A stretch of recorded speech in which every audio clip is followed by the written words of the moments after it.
अशा प्रकारे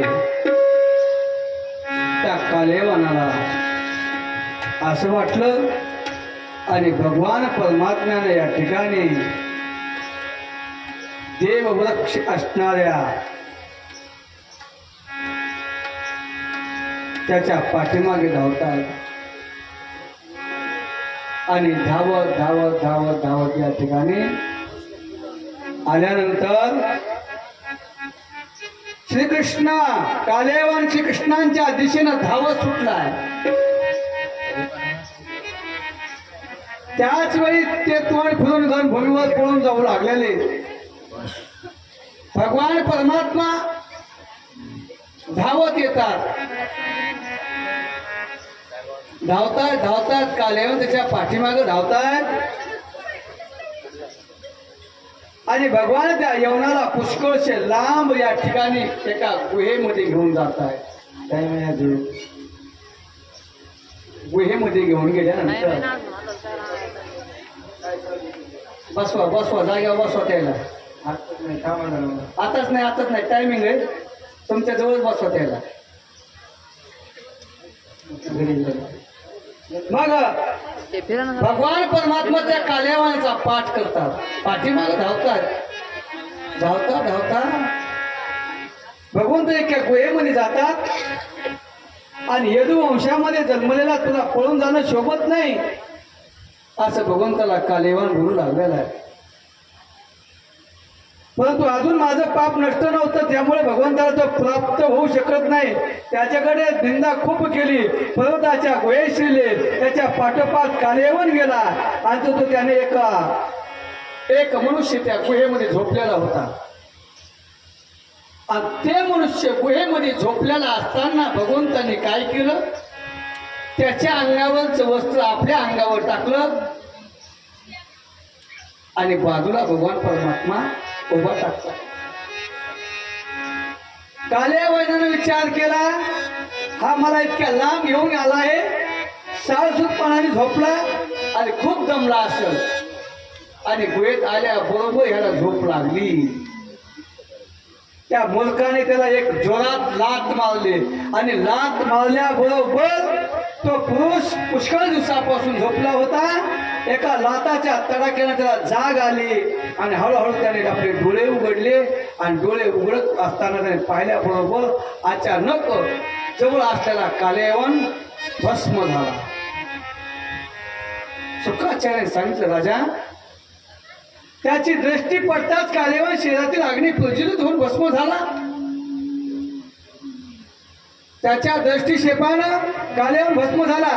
तो पुरुष कोण होता कोणाचा मुलगा होता आणि कोणत्या प्रकारे तो गुहेमध्ये का झोपला सुखाचार्य सांगत ऐक. इक्षुक वंशातील मानधान त्याचा पुत्र, त्याचं नाव होतं मुचकुंद. तो मुचकुंद ब्राह्मण भक्त होता आणि सत्यप्रतित महापुरुष होता. तिकडे त्या भाऊ करू लागले. अण्णा घ्या झाडाखाली बसलेले देणगी देऊन टाकले.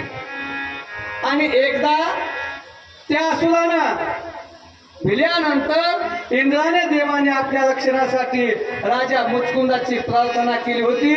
आणि तेव्हा त्यानं पुष्कळच काळपर्यंत त्यांचं रक्षण केलं. आणि रक्षण केल्यानंतर पुष्कळ दिवसानंतर देवता आपल्या कार्तिक सेनापती मिळालं. आणि तेव्हा ते मुचकुंदाला म्हणाले, राजा आमच्यासाठी पुष्कळ दिवस तू प्रयत्न केले आणि म्हणून काहीतरी माग. आणि त्यावेळेस मुचकुंदानं सांगितलं, आता मला विश्रांतीची गरज आहे, म्हणून सर्व सोडायचं आणि आता या ठिकाणी मला विश्रांतीची गरज आहे. आणि म्हणून त्या ठिकाणी मुचकुंद झोपले होते. आणि त्यांनी विचारलं, माझ्या झोपीत जर कोणी मला अडथळा आणला तर तो भस्म झाला पाहिजे. आणि म्हणून अशा प्रकारे सुखदेव सांगतो, राजा हे मुचकुंदाची तुला कथा थोडक्यात सांगितली. आणि पुष्कळ दिवसाचं जागरण झाल्यामुळे मी थकलो होतो. आणि माझे इंद्रिय होते ना, हे इंद्रिय शक्ती झोपेने हिरवून घेतली पाहिजे. आणि म्हणून म्हणतात, भगवान म्हणतात, मुचकुंदा जन्म कर्म नाम हजर आणि अनंत असल्याने मी त्यांची गणता करू शकत नाही. एकदा पुरुष आपल्या अनेक जन्मामध्ये पृथ्वीवर धुळीचे कण मोजू शकले, परंतु माझा जन्म गुण कर्म आणि नाम याची कधीच गणना करू शकले नाही. आणि म्हणून भगवंताला अनेक नाव आहेत, अनंत अवतार आहेत. त्या भगवंताचे अनंत अवतार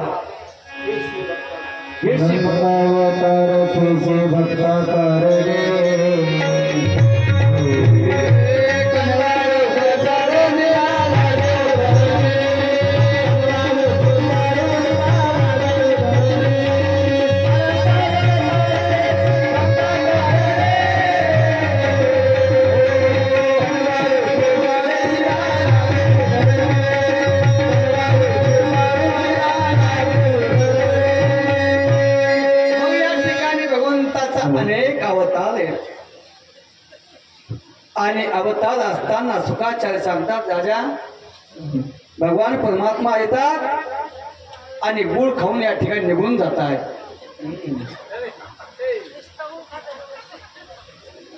आणि मग सुखदेव सांगतात, राजा आणि त्यामुळं एकाला पुरुष आपल्या अनेक जन्मामध्ये पृथ्वीचे धुळकण मोजू शकेल, परंतु माझ्या जन्म गुण कर्म आणि नाम याची गणता कधीच करू शकणार नाही. राजा तिन्ही कालामध्ये जन्म आणि कर्माचं वर्णन करत असताना त्यांना अंत लागत नाही. राजा मी आपला वर्तमान जन्म कर्म तुम्ही नाम तुला सांगतो ऐक. धर्माचं रक्षण, त्या पृथ्वीचा सारभूत झालेल्या असुरांचा संहार करण्यासाठी पूर्वी ब्रह्मदेवाने मला प्रार्थना केली होती. त्यामुळे मी या यदुवंशामध्ये वसुदेवाच्या घरी अवतार ग्रहण केला. मी वसुदेवाचा पुत्र असल्यामुळे मला कोणी वसुदेवाचा म्हणतात. आतापर्यंत कंसाच्या रूपाने जन्म घेतला आणि कालनेमी प्रलंब साधुधरी आसुरांचा नाश केला. राजा आणि हा कालेवान तुझी दृष्टी पडताच हा भस्म झाला. आणि तोच मी तुझ्यावर कृपा करण्यासाठी गुहेमध्ये आलो आणि भक्तवत्सलाशी माझी यापूर्वी आराधना केली. म्हणून राजा काहीतरी वर माग, सर्व इच्छा मी पूर्ण करेन. आणि म्हणून मी तुला शरण येतो आणि पुन्हा शोक करावा लागत नाही. शुकदेव सांगता, राजा भगवान श्रीकृष्ण असं जेव्हा म्हणाले त्यावेळेला गर्गाचार्यांच्या वाणीचं राजा मुचकुंदाचं स्मरण झालं आणि हेच भगवान नारायण आहेत हे जाणलं. आणि आनंदाने या भगवंताला साष्टांग नमस्कार केला, साष्टांग परिपात केला. मुचकुंद म्हणतोय, प्रभू या जगामध्ये सर्व प्राणी आपल्या मायेनं मोहित झाले. या कर्मभूमीत असा दुर्लभ निर्दोष मनुष्य जन्म कसा बसा म्हणून ही दुर्बुद्धी मनुष्याला प्राप्त होते. संसार रूप अंधाऱ्या वेळीमध्ये पडून राहतो. भक्ता भगवंताच्या चरण कमळांचे उपासना करीत नाही. मातीचा घडा किंवा भिंतीप्रमाणे असलेलं हे शरीर यालाच मी राजा समजलं. अशा प्रकारे मंदांध होऊन मी आपली पर्वा न करता रथ, हत्ती, घोडे, पायदळ, सेनापती बरोबर घेऊन या पृथ्वीवर इकडे तिकडे या ठिकाणी फिरू लागलो. आणि अशा प्रकारे कामाच्या चिंतेत पडून या ठिकाणी काम वाढला. मला कृष्ण म्हणतात, राजा तुम्ही या ठिकाणी सार्वभौम आहात. तुझी बुद्धी अतिशय पवित्र आहे आणि उच्च कोटीची. आणि मी तुला वर देण्यासाठी प्रलोभान दाखवलं तरी सुद्धा तू कामनांची याची चढली नाही. मग मी तुला जे वर मागितली, वर देण्याचं प्रलोभन दाखवलं ते फक्त तुझी परीक्षाच घेण्यासाठी. मी अनन्य भक्त असतात त्यामुळे बुद्धी कधीही या ठिकाणी सैर भैर होत नाही. जे लोक माझे भक्त नाही ते प्राणायाम साधनाने मला वश करण्याचा प्रयत्न करतात, परंतु त्यांची वासनाशील होत नाही. राजा त्यांचं मन विषयामध्ये पुन्हा उचलत नाही. म्हणून या ठिकाणी सुखदेव सांगतात, क्षत्रियाचं आचरण करते वेळेस तू शिकार करतोस. शिकार करते वेळेस तुझ्या हातातून पुष्कळशा प्राण्यांचा वध होतो आणि त्याचं पाप तुला लागतं. आणि एकाग्र चित्ताने माझी उपासना कर, तपश्चर्येनं तू या ठिकाणी घेऊन टाक. मग राजा पुढच्या जन्मामध्ये तू एका ब्राह्मण कुळामध्ये जन्माला येशील आणि सर्व प्राण्यांचा परम सदस्य होतील आणि परमात्म्याला तू प्राप्त करून घेशील. आणि सुग्रीव सांगतात, राजा इकडं भगवंतानी मथुरापूरला परतले. कालेवानाचे शेण अजून वेळा दिलाच होता. आता त्याने मलिंच्या शेण्याचा अनेक प्रकारचा वध केला. जेव्हा या भगवंतांची आज्ञा होती माणसावर बैलावर लादून जे धन नेऊ लागले त्याच वेळेस मगध राज जरासंध पुन्हा 23 अक्षय सेना घेतली आणि मथुरेवर स्वार झाला. आणि मगध राज ते पळून जात आहेत असं पाहिलं आणि ते मोठ्यानं हसू लागला आणि आपल्या रथदळाने वेगाने त्याचा पाठलाग केला. आणि विश्वरूप या ठिकाणी त्याचा प्रभाव त्याला ज्ञात नव्हता. पुष्कळ लांब गेल्यानंतर ते थकला, अतिशयांच्या उंच पर्वतावर चढला आणि त्या ठिकाणी मेघराजाची वर्षाव झाला. आणि मेघ असा पुढा ढगांचा आवाज येऊ लागला. ढगांचा आवाज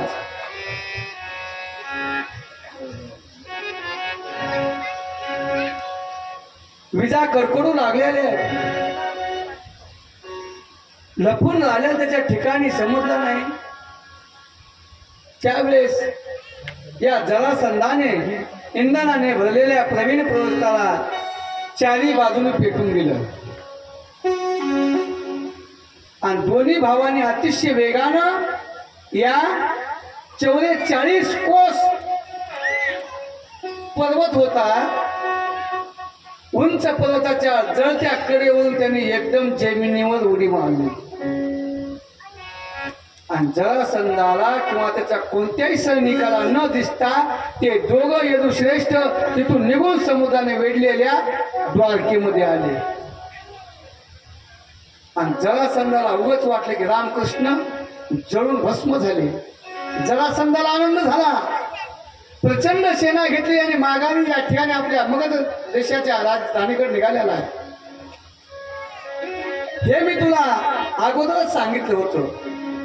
अनंत देशाचा राजा श्रीमान रेवती यांनी आपल्या रेवती नावाच्या कन्येचा विवाह ब्रह्मदेवाच्या प्रेरणेनं बलराम दादा सोबत लावून दिला.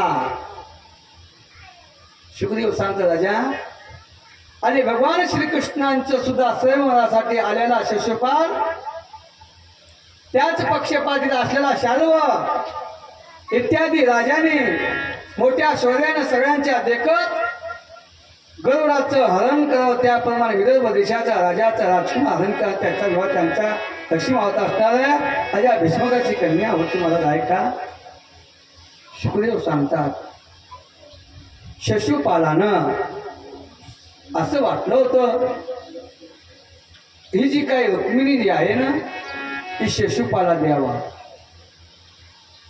आणि त्या भगवंताचं नाम चिंतन ऐकलं. भगवान परमात्माचं इतकं सुंदर चिंतन होतं. ती रुक्मिणी त्या श्रीकृष्णाचं चिंतन करायची. श्रीकृष्ण गोविंद हरे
अशा प्रकारे सुखदेव सांगतो राजा, ज्यावेळेस भगवान परमात्मा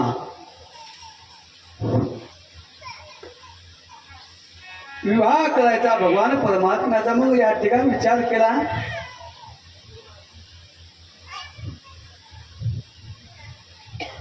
ज्यावेळेस राजा जरासंधाला किंवा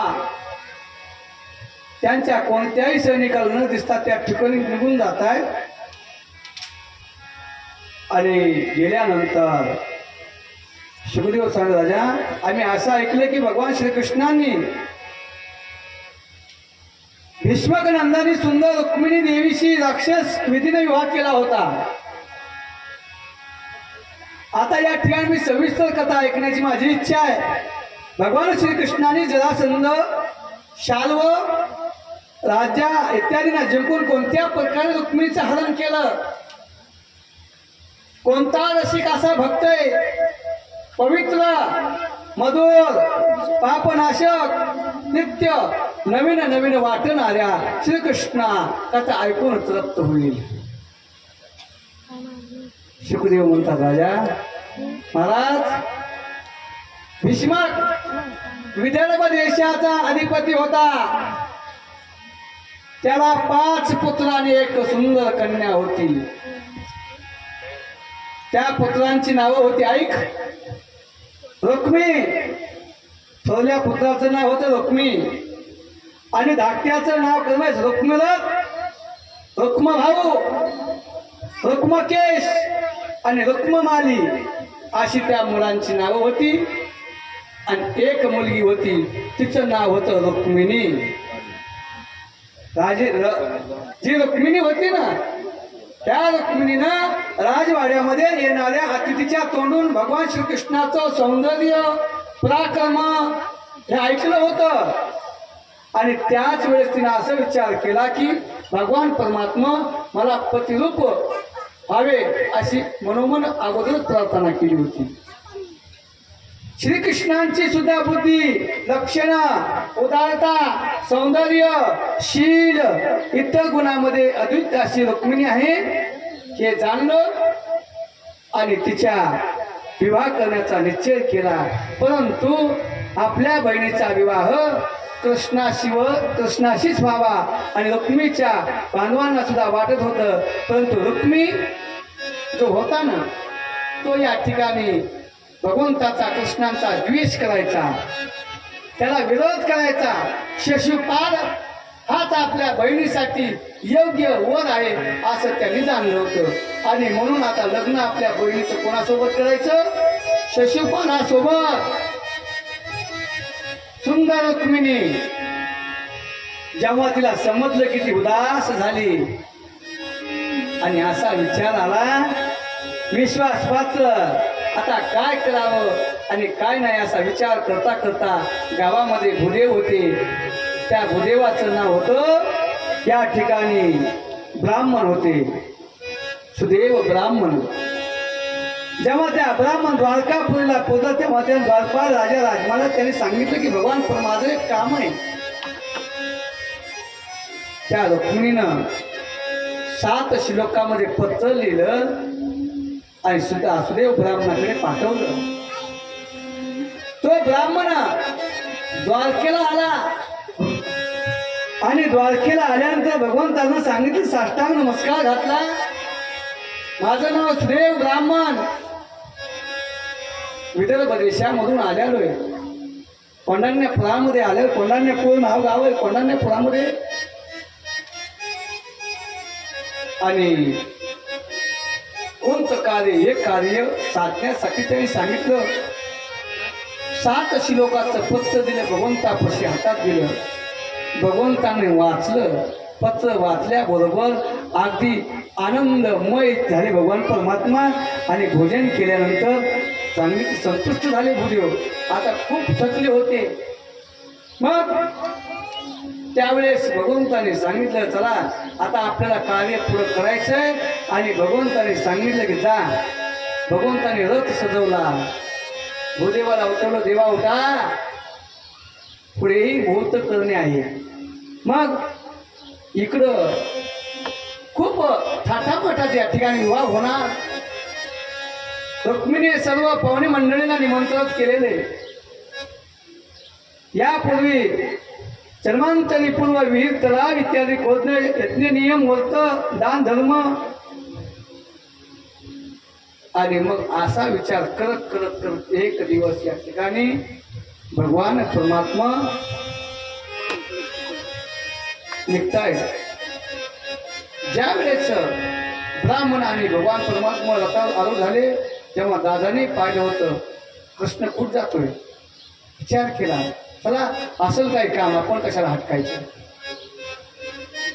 सगळा विवाह करण्यासाठी लग्नाची तयारी पूर्ण झाली.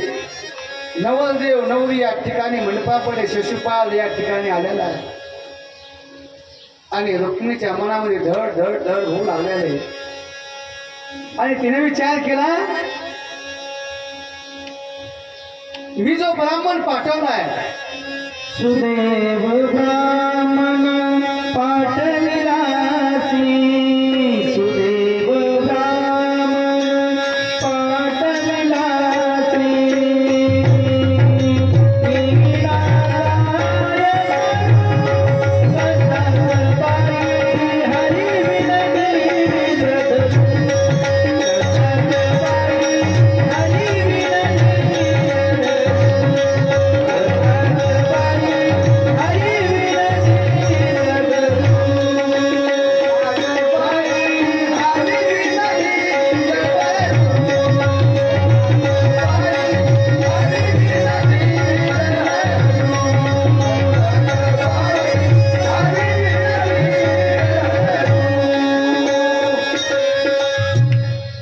सुदैव ब्राह्मण पाठविला तो येईना काय करू कसा ग बाई हरिवीन धीर धरू. चिंता लागली रुक्मिणीला आणि पाहता पाहता सुदैव ब्राह्मण येतात आणि आल्याबरोबर रुक्मिणीचा संदेश घेऊन ब्राह्मणांचा हातात घेऊन हसत म्हणतात. भगवान म्हणाले माझंही मन तिच्यापासून लागून राहिल्यामुळे मला रात्री झोप लागत नाही. माझ्याकडून विषयामुळे रुक्मिणी माझ्याशी विरोध केला आहे मला माहीत आहे. तरी सुद्धा सुखदेव सांगतो राजा या रुक्मिणीचा विवाह मुहूर्त जाणला. कृष्णाने सारथ्याला आज्ञा दिली. तालुका ताबडतोब जोड शेपे सुग्रीव मेघपुष्प बलहाक नावाचे 4 घोडे रथाला झोपले आणि हातात हात जोडून भगवंता समोर बघायला श्रीकृष्णाने ब्राह्मणाला अगोदर रथामध्ये बसवलं. नंतर आपण बसतात. वेगानं घोड्याच्या साई एका रात्रीत काटेवाड्यातून विदर्भ देशाला जाऊन भगवान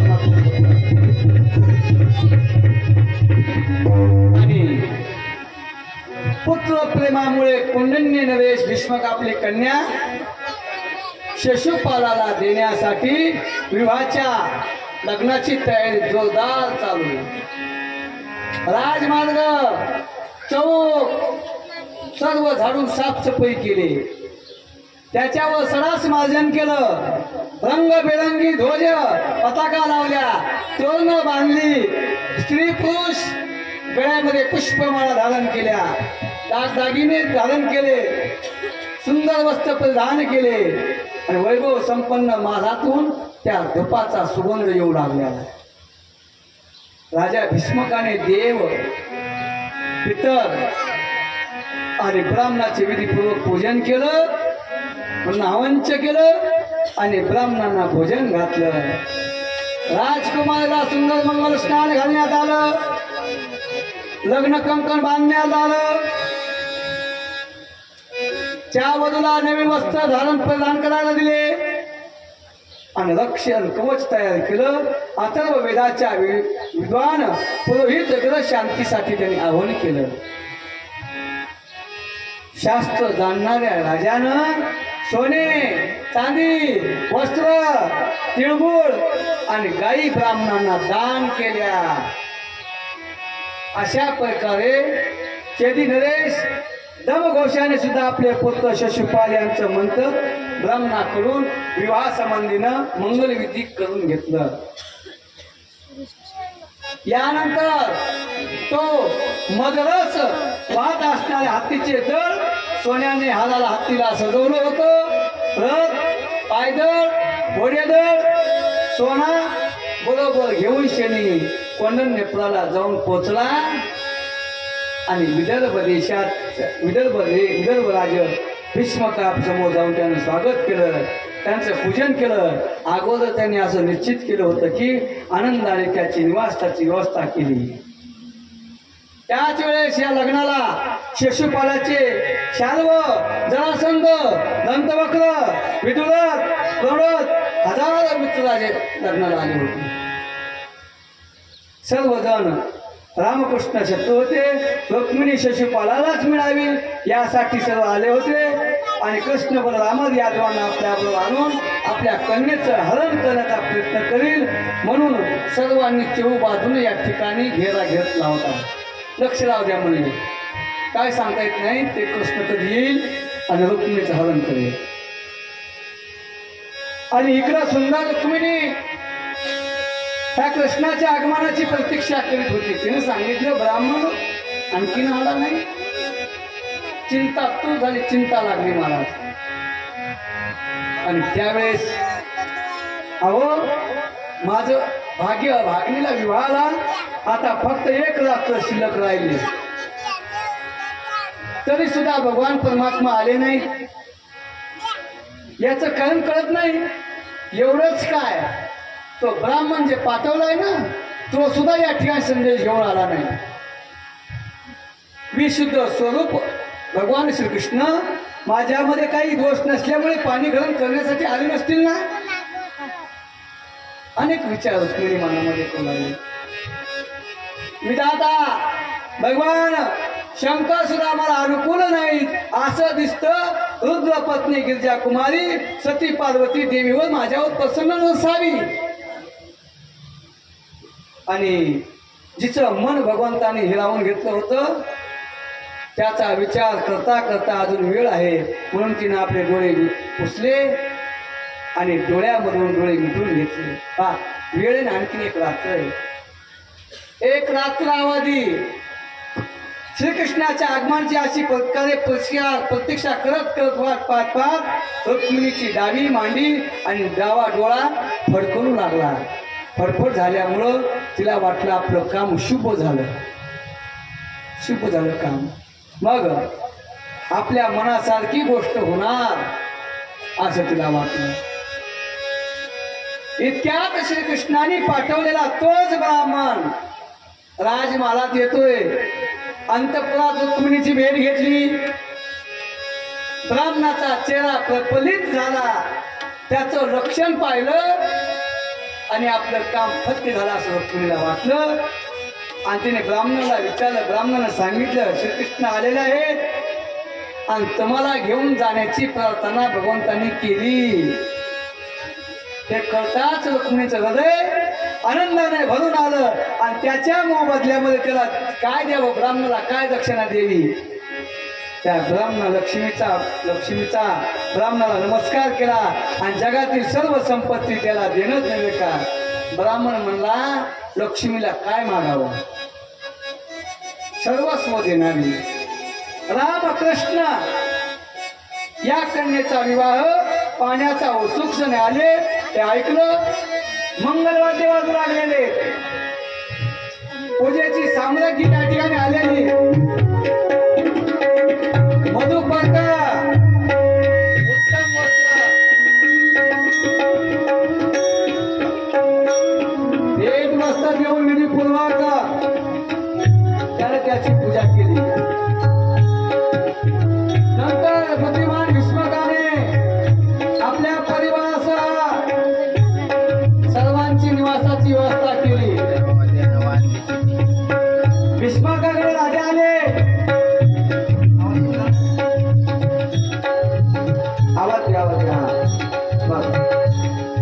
आणि वय शौर्य धन इत्यादी त्यांच्या योग्यतेनुसार सर्व वस्तू देऊन त्यांचा मोठा सत्कार केला। भगवान परमात्मा इथं आले। विदर्भ देशाच्या नागरिकांची जेव्हा ऐकलं तेव्हा त्यांना सुद्धा आनंद झाला आणि तेव्हा आपसात म्हणून लागले रुक्मिणीची आता पत्नी व्हावी सर्वांची इच्छा होती। दुसरं कोणीच नव्हतं, परम पवित्र असे रुक्मिणीसाठी योग्य पती हाच आहे।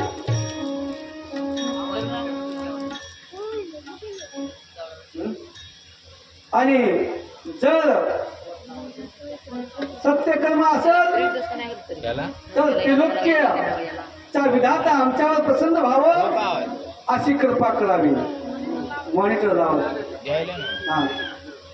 मग श्रीकृष्णांच्या चरणकमलाचं मनपूर्वक चिंतन करीत करीत भवानीच्या दर्शनासाठी त्यावेळेस स्पर्धा होती। अगोदर देवीचं दर्शन घ्यायचं, मग रुक्मिणीला तिच्यासोबत 4-5 सख्या पाठवल्या आणि जगदंबेचं दर्शन घेण्यासाठी निघतायत। गवई गाऊ लागलेले, वाद्य वाजू लागलेले, श्रुत नगर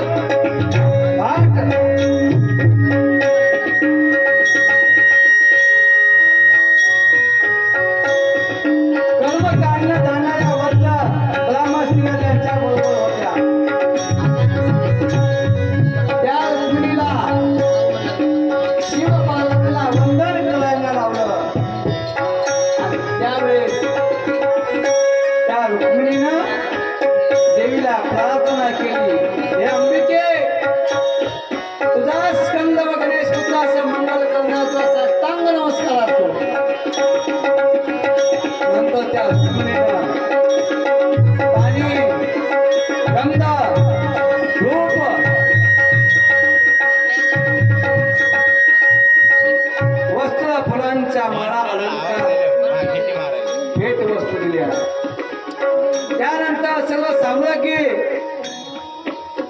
आणि पाहता पाहता रुक्मिणी आपल्या देवीच्या मंदिरामध्ये आल्यानंतर प्रतीक्षा केली आणि भगवंता दर्शन घेतलं आणि देवीचं दर्शन घेतलं म्हणून भगवत्या देवीची प्रार्थना केली आणि केल्यानंतर एक प्रदक्षिणा मारली, 2 प्रदक्षिणा मारली आणि 3ऱ्या प्रदक्षिणाला भगवंताने रुक्मिणीचं हरण केलं, घेऊन गेले महाराज रुक्मिणीला. आणि मग या ठिकाणी शिशुपाल जो होता ना, शिशुपालानं पाहिलं, अरे माझी पत्नी ह्या घेऊन चाललाय रुक्म भाऊ, तो तुम्हाला जरासंध सर्व एकत्र येतात आणि आरडा ओरडा या ठिकाणी झाल्याचा. मग कृष्ण रुक्मिणीला मात्र बहिणीचा श्रीकृष्णाची राक्षस विवाह सहन झाला नाही. त्यामुळे एक दक्षिण घेतलं आणि शिशुपालाचं आणि भगवंताचं युद्ध झालं. इतकं घनघोर युद्ध झालं. त्यावेळेस किती अपराध, 99-100 अपराध झाल्याशिवाय भगवंत या ठिकाणी मारत नसतो. तर शिशुपाल बोलून आले, अनेक प्रकारचे भगवंताला बोलले आणि भगवंताला बोलल्यानंतर भगवंताला राग आला. 4 जणी या ठिकाणी भगवंताचा प्रभाव न ओळखणारा मूर्ख अशी बडबड कर, फक्त एकच घेऊन श्रीकृष्ण थांब थांब तुला आव्हान दिलं. त्याने धनुष्याची दोरी ताकदीने ओढली, कृष्णांना 3 बाण मारले आणि यदुकुलांचा कुलनाशक जरा थांब चे नाही ते बोलू लागला. शुकाचार्य सांग, राजा रुक्मिणी चाल करून येत आहे असं पाहिल्याबरोबर कृष्णाने मारण्याचा उद्देशातून उडी मारतात. पतंग जसा दिव्यावर झेप घेतो तद्वत भगवंताने त्या रुक्मिणीवर झेप घेतली. रुक्मिणी चाल करून येत असलेला पाहिला. कृष्णाने आपल्या बाणाने ढाल तलवारचे तुकडे तुकडे केले आणि त्याला मारण्यासाठी तीक्ष्ण तलवार काढली. आपला पती आपल्या भावाला मारतोय ते बहिणीला सहन झालं नाही. रुक्मिणीने भीत व्याकुळतेने म्हणले, अहो तुमच्या चरणावर साष्टांगपणे पाठ करते, माझा भाऊ आहे, माझ्या भावाला सोडून द्या. त्यांनी प्रतिज्ञा केली होती, जर मी कृष्णाला मारलं नाही ना, जोपर्यंत मारत नाही तोपर्यंत राज्यामध्ये येणार नाही, तोंड सुद्धा दाखवणार नाही. शोकाच्या राजा रुक्मिणी भीतीने थरथर कापत होती. शोकामुळे तिचा चेहरा सुकला होता, गळा दाटून आला होता. भीतीमुळे सोन्याचा हात तिच्या गळ्यातून खाली पडला. तिची अवस्था पाहिली आणि भगवंताच्या चरणावर पडलं. तेव्हा भगवंताचं हृदय करुणेनं दरवलं. भगवंताला दयाळी जाऊ द्या म्हटले, आपला मेव नाही ना. आणि मग जास्त प्रेम आपल्या भावावर असतो. माझं काय, सावता महाराजांच्या घरी सुद्धा सावता महाराजांचा मेवणा आला होता. त्यावेळेस सावता महाराज त्यांना विचारलं नाही, कधी आलात, काय आलात. त्याचं चिंतन भरपूर होतं महाराज. मग रुक्मिणीने सांगितलं, अहो भगवंता जाऊ द्या. आणि मग तरी सुद्धा मारण्याचा प्रयत्न करण्यात त्या श्रीकृष्णाला दुपट्यानं बांधलं. त्याची दाढी मिशा पाठ काढून घेतल्या, विद्रूप केलं. तोपर्यंत यदुवीरांना शत्रूच्या अद्भुत शैलीला जसं कमळाला तोडावं, चुरगळून टाकावं, त्याप्रमाणे त्याला छिन्न केले. नंतर ते लोक तिथून माघारी फिरून श्रीकृष्णाजवळ आले. आता त्या दुपट्यानं बांधलेला रुक्मिणी अर्ध मेल्या अवस्थेमध्ये पडला होता. त्याला भगवंताने पाहिलं आणि बलरामांना त्याची दया आली. त्याला मोकळं केलं आणि कृष्ण म्हणतात, अरे कृष्णा, हे तू चांगलं केलं नाहीस, कारण आम्हाला शोभत नाही. ते नातलग आहे ना, त्या नातलगाच्या दाढी मिशा छाटून त्याला कुरूप केलं. एक प्रकारचा त्याचा वधच आहे. मग त्यानंतर रुक्मिणीला उद्देशून म्हटले, हे पतिव्रते, तुझ्या भावाला विद्रूप केलं म्हणून आमच्यावर तू रागू नकोस, कारण या जीवाला सुख दुःख देणारा दुसरा तिसरा कोणी नसून स्वतःच्या कर्माचं फळ भोगावं लागतं. नंतर श्रीकृष्णाला म्हणलं, कृष्णा, आपल्या नातेवाईकाचा वध करण्यायोग्य अपराध केला तरी सुद्धा आपल्याकडे जावं होणं योग्य नाही. आणि अशा प्रकारे त्यांनी म्हटल्याबरोबर शुकाचार्य सांगा देवी लोक भगवंताच्या मायेनं या मोहित होऊन देहालाच आत्मा मानतात, आपला मित्र मानतात. हा शत्रू आणि त्रस्त मोह आहे. ते धारण करणं हा देह जो आहे ना हा नाशिवंत देह, हे मलमूत्राचा देह. मग डोळे आणि रूप हे दोन्ही सूर्यामुळे प्रकाशित होतात. त्याचं कारण म्हणून या ठिकाणी सूर्यापासून डोळे आणि रूपाचा कधी वियोग होत नाही. आणि म्हणून त्या ठिकाणी त्याचा वध एक प्रकार केलेला आहे. बलरामाने जेव्हा रुक्मिणीची अशी समजूत काढली तेव्हा रुक्मिणीने मानण्यातील कटुता बाहेर काढली आणि विवेक बुद्धी जी होती त्या विवेक बुद्धीनं याचं समाधान केलं. शत्रूचं जे सैन्य होतं त्या सैनिकाचं जे काही तेज होतं ते तेज नाहीसं झालं. रुक्मिणीचे फक्त प्राण वाचले होते. सर्व मनोरथ धुळीला गेले आणि आपल्या विद्रुप केलं. ही आठवण तो विसरू शकत नव्हता. म्हणून त्यानं आपल्या राहण्यासाठी आता वापस तर आपल्या नगरीकडे जायचं नाही. आणि म्हणून भगवंताने भोजकट नावाची एक मोठी नगरी केली आणि त्यानंतर अगोदर प्रतिज्ञा केली की दुर्बुद्धी कृष्णाला मारल्याशिवाय आपल्या धाकट्या बहिणीला परत आणल्याशिवाय आपण कुंडनेपळामध्ये प्रवेश केला करणार नाहीत अशी प्रतिज्ञा केली होती. म्हणून त्यानं रागानं तिथेच राहू लागला. अशा प्रकारे भगवान श्रीकृष्णाने सर्व राजांना जिंकून रुक्मिणीला द्वारकेमध्ये घेऊन येतात. आणि मग आता या ठिकाणी आपल्याला जे काही विधी करायचा आहे ते विधी या ठिकाणी आपण लगेच या ठिकाणी करणार आहोत. तो निमित्त भगवंताचं नामचिंतन. राधा रमण हरी बोल.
आहे ना का तरी सर्वांनी विवाहासाठी येणे लय वाढेल शेती मार चौरंग पाठ घेऊन या.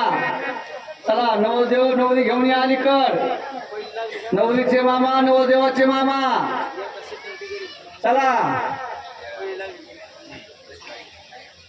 या या नाना इकडे या नाना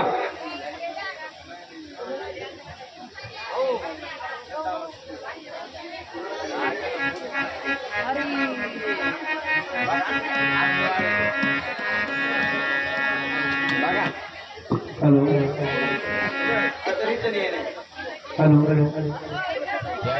हॅलो